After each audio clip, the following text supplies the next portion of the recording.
ये है दैनिक प्रातःकाल का डिजिटल एडिशन प्रातःकाल लाइव। अच्छा रहा मेरे ख्याल में इस ट्रिप में जो सरकार चाहती थी कि हम भारत का एक संदेश दे दें इन देशों में कि पहली बात यह है कि हमारे ऐक्य कि हम एक हैं, सारे राजनीतिक पार्टियों के राजनीतिक दल के प्रतिनिधि भी थे हमारे साथ, और उसके अलावा कि जो संदेश हमारे तरफ से थे, जो पहलगाम हुआ इसके लिए हमें किस किस्म का जवाब देना पड़ा, क्यों और किस तरीके से हमने की, सोच समझ के इस किस्म का रिएक्शन हमें करने के बाद हम लोग दुनिया का अंडरस्टैंडिंग मांगे कि दुनिया समझ ले कि हमने ये क्यों किया, कैसे किया। और हमने स्पष्ट कहा कि शुरुआत से ही हमारा संदेश पाकिस्तान को यह था कि आप अगर रिएक्ट करोगे तो हमको भी जवाब देना पड़ेगा, लेकिन आप रुकोगे तो हम भी रुकेंगे।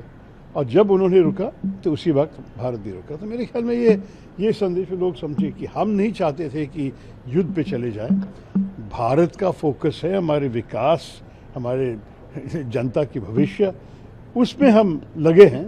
और बीच में ये आतंकवादी आके इस पे हमला करना ये ठीक नहीं है, इसके लिए हमें जवाब देना ही पड़ेगा। हमारे तो सारे एमपीज थे और कभी कभी एक दो एक्स एम्बेसडर लोग भी आए हमारे साथ, लेकिन एमपीज का प्रतिनिधि जनप्रतिनिधि के डेलीगेशन थे। लेकिन उनके तरफ से मेरे ख्याल में 2-3 जनप्रतिनिधि थे और बाकी सारे x officials, x foreign secretary, x ambassador, इस किस्म के ऑफिशियल डेलीगेशन थे उनकी तरफ से।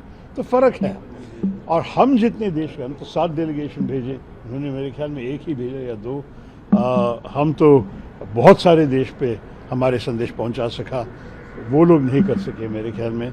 और जहाँ हम गए, उदाहरण ले लो कि वॉशिंगटन में हम लोग एक ही समय थे।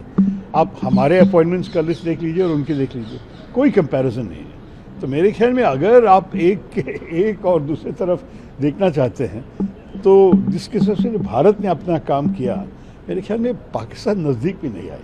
सर, कोलंबिया को कैसे आपने अपना स्टैंड रिवर्स करने के लिए बना लिया? अरे बातचीत करनी चाहिए ना, लोगों को समझाना चाहिए।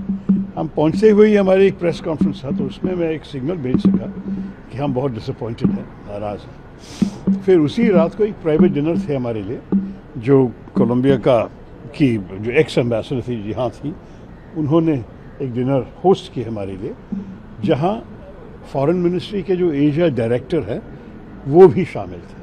तब उनको अलग लेके बता सकते थे कि ये ठीक नहीं था, ये क्यों किया आप लोग, और वो समझे कि हमारा प्रॉब्लम क्या था। और अगले दिन था हमारा फॉर्मल मीटिंग। तो फॉर्मल मीटिंग के पहले मेरे ख्याल में वो बात करके समझाए थे बहुत स्पष्ट। मेरे जो ओपनिंग स्पीच थे, मतलब जो भाषण भी नहीं कहेंगे, जो ओपनिंग बातचीत थी इनके साथ, तुरंत जवाब में कहा कि हम इसको विड्रॉ कर रहे हैं। सर, आपके डेलीगेशन से एक नेशनल यूनिटी का भी एक्सप्रेशन गया है पूरी जी, दुनिया में। सारे डेलीगेशन का यही मैसेज था कि हम सब एक साथ हैं, हम सब एक ही हैं। सर, आज शाम को पीएम के साथ मीटिंग है, क्या आवाज़? मीटिंग नहीं कहेंगे, मेरे ख्याल में पीएम हमें स्वीकार करना चाहते थे। और जैसे मंत्री जी ने मुझे बताया कि एक हाई टी होगा, एक कैजुअल चैटिंग, फॉर्मल मीटिंग नहीं है। लेकिन जाने के बाद ही पता चलेगा। लेकिन हम बहुत खुश हैं कि प्रधानमंत्री हमें मिलना चाहते थे। मेरे ख्याल में सारे डेलीगेशंस के अंग से मिल रहे हैं।